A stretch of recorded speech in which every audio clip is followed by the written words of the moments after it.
Mesdames et messieurs, merci de rester fidèles à Moto TV. Voici le journal qui commence par le sommaire. Banditisme urbain à Goma. 6 présumés voleurs à main armée ont été présentés à la presse mercredi 20 juillet. Ces présumés bandits appartiennent à 2 groupes qui opèrent pendant les heures nocturnes en ville de Goma. La police les accuse également d'avoir opéré la nuit du samedi 16 juillet à Katindo 2 où ils ont blessé des civils. C'est tout pour le sommaire. Et d'abord, cette actualité, la Fédération des entreprises du Congo FEC, regroupement de Butembo-Lubero, annonce la reprise des opérations d'importation et d'exportation de marchandises via les postes frontaliers de Ponto et Kasindi. Ces opérations commencent à partir de ce jeudi 21 juillet 2022. Cette solution a été obtenue à l'issue d'un échange entre les opérateurs économiques de la FEC et les délégués du gouvernement provincial et ceux de l'association des déclarants dans la grande salle de la mairie de Butembo. Les autorités provinciales rassurent qu'ils vont sécuriser les civils et les marchandises sur l'axe routier Kasindi-Beni. Les 2 parties ont convenu de l'instauration de l'escorte des véhicules et des patrouilles mixtes, police, armée congolaise et ougandaise dans cet axe. Et 6 présumés voleurs en main armée ont été présentés à la presse de Goma ce mercredi 20 juillet. Ces présumés bandits appartiennent à 2 groupes qui opèrent pendant les heures nocturnes en ville de Goma. L'un de ces groupes est chapeauté par un sujet rwandais, Olivier Maheshe. Lors de cette présentation, le haut-commissaire provincial de la PNC, le général Abba Van Ank, a fait savoir que ces bandits ont opéré la nuit du samedi 16 juillet à Katindo 2 où ils ont blessé des civils. Reportage de la presse du gouvernorat. Il s'agit d'un groupe de voleurs à main armée chapeauté par le redoutable Olivier Maheshe, un sujet de nationalité rwandaise présenté pour la énième fois à l'opinion. La dernière fois qu'il a été présenté date de 2 mois, comme le chef d'un gang, un récidiviste. Et le deuxième groupe est celui d'un policier à côté d'un civil, braqueur de moto dans la ville de Goma. Selon le commissaire provincial de la police nationale congolaise, le général Abba Van Hang, la bande de Olivier Maheshe a opéré le samedi 16 juillet dernier à minuit au niveau de Katindo 2 où ils ont blessé des paisibles citoyens emportant plusieurs effets d'une maison de PlayStation, dont les postes téléviseurs ont été retrouvés au quartier Mabanga chez Madame Mwadjuma Mundeke, receleur, récidiviste aussi. Olivier avait tous les biens, la téléviseur et Belego 5 à 6 motos, on a envoyé l'auditorat médical. Maintenant, il y a un coup qui venait de se passer il y a 2 jours. Le coup se passe il y a 2 jours, moi je lui dis suivez ça très bien et tout ça. Il y a eu même encore échange de coups de feu avec les patrouilleurs.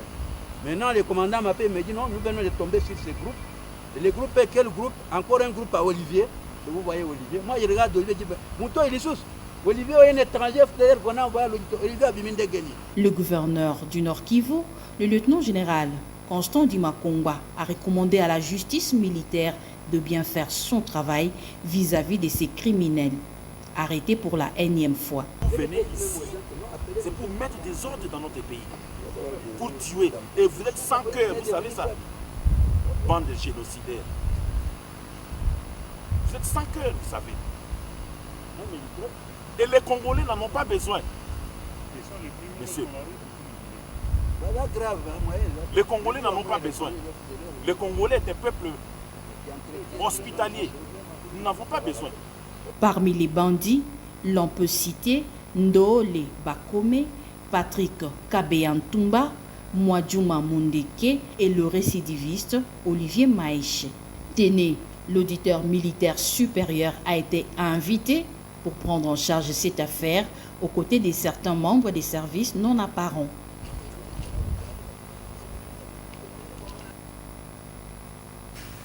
Éducation à présent. L'école primaire Ngaka de Magueria, en territoire de Lubero, a 2 nouveaux bâtiments de plus dans ses infrastructures.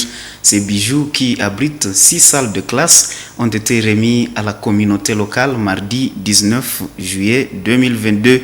Les cérémonies ont été présidées par le coordinateur sous-provincial des écoles conventionnées catholiques de Butembo, l'abbé Patrick Nyandoto. C'est un reportage de Mwana Mpenzi Manzekele rendu par Eugénie Moussivirwa.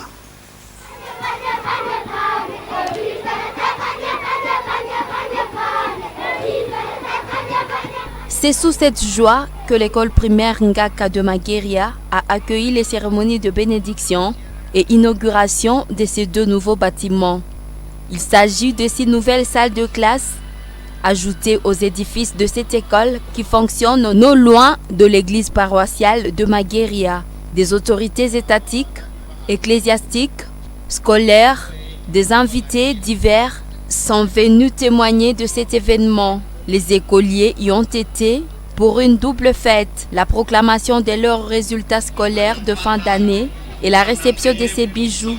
C'est avec un avis d'applaudissement, sans réserve, que le notable et répondant de l'État à Magueria procède à la coupure du ruban symbolique.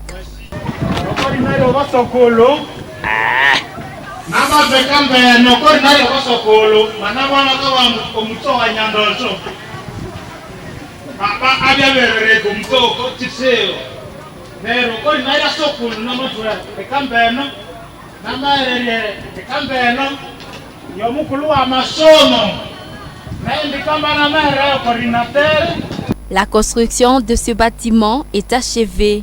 L'abbé Patrick Nyandoto, coordonnateur sous-provincial des écoles conventionnées catholiques de Butembo, les bénit par une prière et l'aspersion de l'eau bénite avant d'être utilisée.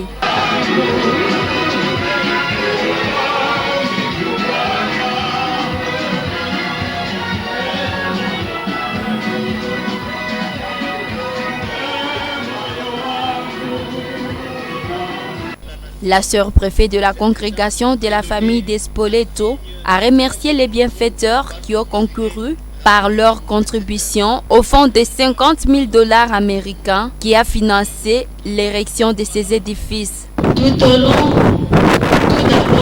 mon remerciement s'adresse aux gestionnaires des écoles conventionnées catholiques de Butembo, soutenus par la présidente de la FIP, Madame Mylène Fournier, d'avoir pensé à nous dans le sens de promouvoir des moyens qui propulsent l'émergence de notre milieu et pour avoir accepté de communier leurs énormes efforts au nôtre. Nos cordiales gratitudes s'adressent également aux personnes de bonne volonté qui se sont jointes à nous pour la réalisation de notre objectif. C'est après la remise de ces 6 salles de classe qu'ont eu lieu les cérémonies de proclamation des résultats des écoliers. Dans ce mot, le coordonnateur sous-provincial des écoles conventionnées catholiques de Butembo a demandé aux enfants de Magueria d'aimer les études de tout leur cœur pour espérer au bien-être de leur patrie.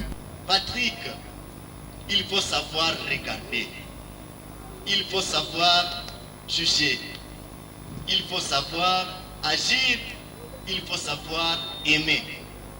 Il faut aimer les milieux et les personnes avec qui vous vivez. Et il accentuait à ce terme, savoir palper du doigt le vrai problème de la communauté, de la population.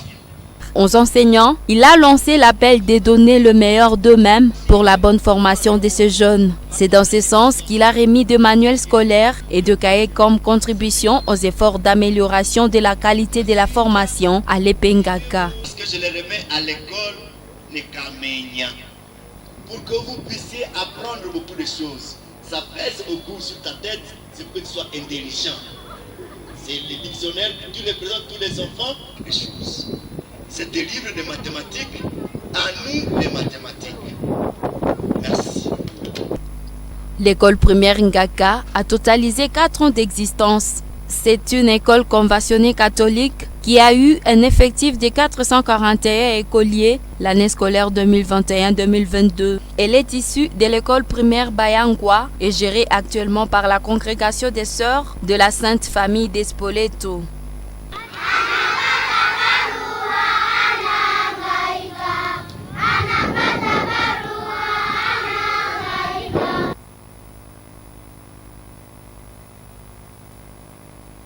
Clôture de l'année scolaire 2021-2022, des parents, d'écoliers et élèves de la ville de Butembo demandent au gouvernement de rétablir la sécurité à province du Nord Kivu avant le lancement de l'année scolaire prochaine. Le représentant de l'association des parents d'élèves de l'ère protestante, Christian Siki Wahwa, a relaté combien il a été pénible pour les parents de la ville de Butembo de subvenir aux besoins des écoliers et élèves suite à l'insécurité et la crise économique qui sévit dans l'est du pays. Il reconnaît que la gratuité de l'enseignement de base a servi à quelque chose, mais demande aux autorités de fournir encore plus d'efforts dans le secteur de l'éducation. Les propos de Christian Siki Wahwa, représentant des parents d'élèves de l'ère protestante, ont été recueillis par Francine Moussowa. Partie de la province éducationnelle Nord Kivu 2, il y a eu de l'insécurité au niveau, je vois, des différentes sous-divisions, comme des sous-divisions de Boulongo, la sous-division de Kamango, la sous-division de Oicha, de Beni, et même la sous-division de Kyondo. Dans une grande partie de la sous-division de Kyondo, il y a eu des instabilités de sécurité. Et cela a perturbé vraiment le déroulement normal des enseignements. L'autre défi, c'était le défi de la politique par rapport aux engagements de prise en charge des enseignants, nouvelles unités telles que promis par le gouvernement. Il était prévu que le gouvernement prenne en charge les freins par rapport au salaire des enseignants tout au départ. Mais dans cette problématique-là, il y a eu des grèves tout au début de l'année à cours.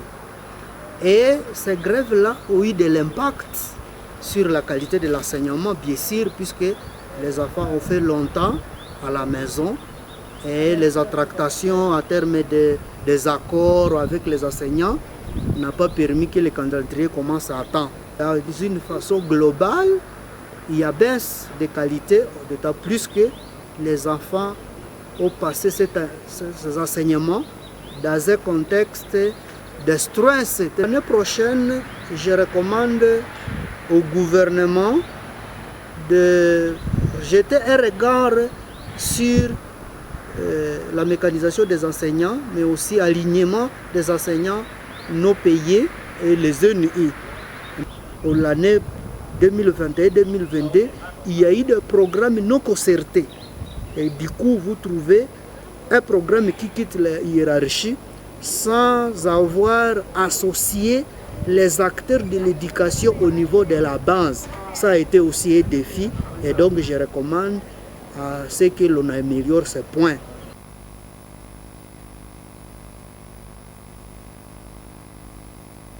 Et l'Université de l'Assomption au Congo accueille un séminaire sur les stratégies visant à faire tomber les injustices sociales. Les échanges ont été lancés ce mercredi 20 juillet. Cette formation est facilitée par le professeur en communication Étienne Chomé, enseignant des méthodes de gestion des rapports interhumains en Afrique, en Europe et en Amérique. Il est fondateur de l'école internationale Communication. Le but de ce séminaire est de mettre en place une méthode de prévention des conflits à partir de leurs sources. Les détails avec Joël Tali. Merci aussi d'avoir accepté de venir, de vous bousculer à la dernière minute dans vos programmes. Merci Étienne pour cette générosité. Par ce mot, le recteur de l'UAC a officiellement ouvert ce séminaire de 4 jours. une trentaine de participants ce premier jour. C'étaient des représentants des plusieurs couches de la population, dont des acteurs de la société civile, des responsables d'organisations, des enseignants, des religieux et autres. Cette formation fait suite aux échanges amorcés sur la résolution pacifique des conflits interpersonnels en 2018 dans ce même cadre de l'UAC. Une activité qui vise à outiller les participants en stratégie de communication et de négociation pour arriver à un mécanisme non violent de la résolution des conflits. Cet exposé est extrait de l'ouvrage du professeur en faculté de communication Étienne Chomé qui anime ce séminaire. Ce module met l'accent sur une méthode qui préconise la résolution non violente des conflits sociaux à l'échelle collective. L'objectif est d'amener les participants à penser des plans d'action susceptibles d'apporter des solutions aux problèmes des conflits dans la région. Les gens se constituent dès maintenant en petits noyaux que j'espère devenir des noyaux générateurs de paix. Que chaque petit groupe qui aura choisi une situation de justice concrète et précise va pouvoir utiliser toutes les ressources que je vais donner dans le cours et qu'à partir donc de la jonction entre ce que j'apporte et ce que eux vont apporter comme expertise, ils puissent dégager petit à petit un plan d'action qui est un plan finalement de mobilisation de la société. Parce qu'en fait le principe est très très simple dans ce séminaire, c'est la justice est possible quand il y a une masse critique de citoyens qui sont prêts avec courage et détermination à simplement faire jouer la force de la vérité. Donc moi je ne fais allusion à aucune situation concrète, je viens juste avec des ressources qui me semblent être pertinentes, opportunes et efficaces pour faire tomber une injustice. Cette formation se focalise sur les causes élémentaires des conflits. Le recteur de l'UAC parle d'une stratégie plus efficace à titre préventif par rapport à la crise socio-sécuritaire qui sévit dans l'est de la RDC. Notre préoccupation c'est quoi? C'est que quand même il faut essayer de voir comment contribuer à ramener la paix dans notre région, en comprenant plus comment la paix est brisée et comment on peut la reconstruire. Évidemment, la stratégie, c'est celle-là. Il faut commencer par des choses élémentaires, les conflits les plus élémentaires qui peuvent émerger dans les familles avant d'arriver à des conflits plus compliqués. C'est en 2018 que l'Université de l'Assomption au Congo avait organisé le premier exposé. Il avait consisté à l'utilisation de la méthode critère comme stratégie basée sur le travail personnel pour être un bon acteur de la paix. Ce second module sur les stratégies basées sur les collectifs est intitulé Diapo. Ce séminaire va durer 4 jours, soit de ce mercredi jusqu'au samedi 23 juillet prochain.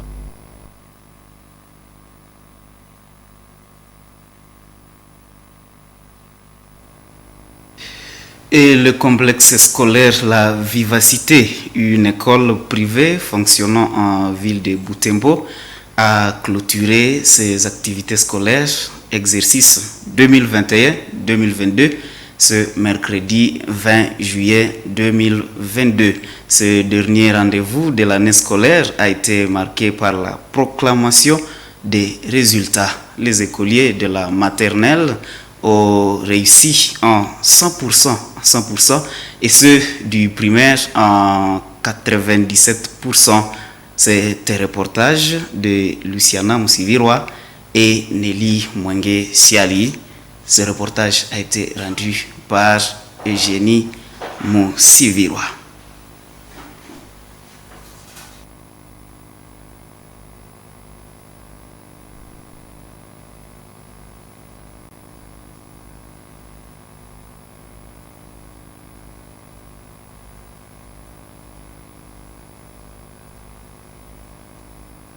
Complexe scolaire La Vivacité, les cérémonies des proclamations sont ouvertes par cette caravane menée au rythme de la fanfare. Elle rassemble des écoliers de cycle maternel et primaire et leurs parents, ainsi que leurs enseignants. Cette marche de joie part du site du complexe scolaire La Vivacité, ici au quartier Matanda.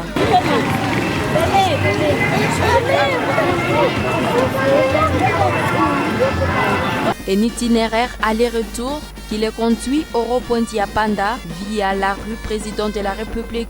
Point de chute, ici au complexe scolaire La Vivacité.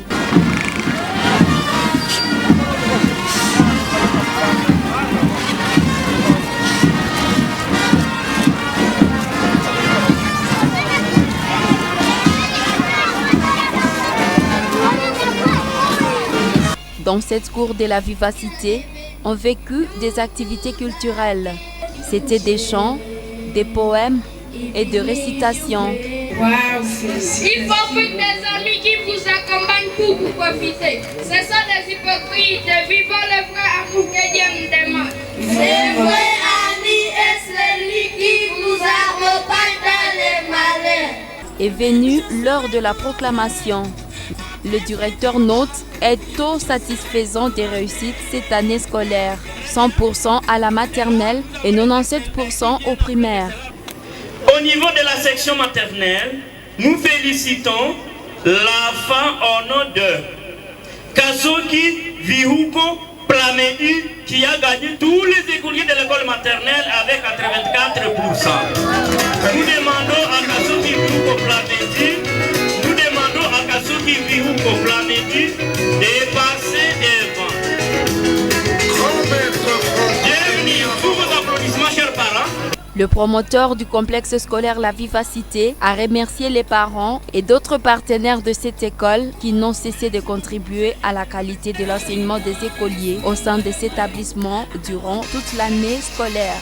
Remerciez vous les parents d'abord, ensuite les enseignants, avec le coach que vous avez vu, le directeur, n'est-ce pas?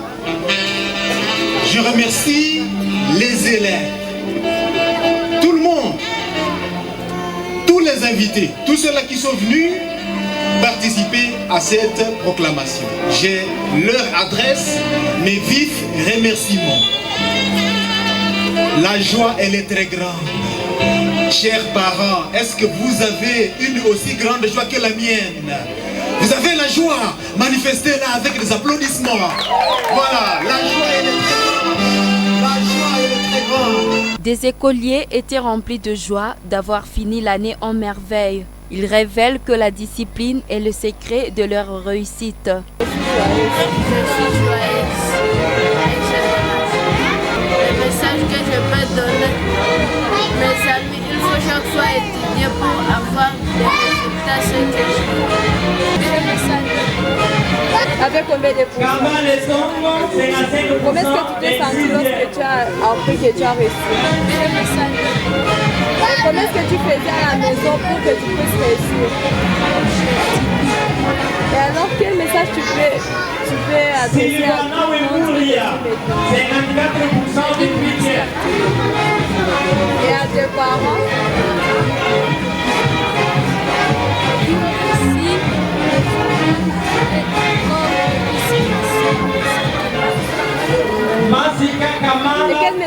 Est-ce que tu es adressé à la promotion de venir étudier?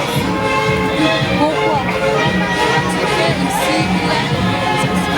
Satisfaite du résultat de ses enfants, Denise, parents, a confiance en la qualité de la formation au complexe scolaire La Vivacité. Nous félicitons les enseignants.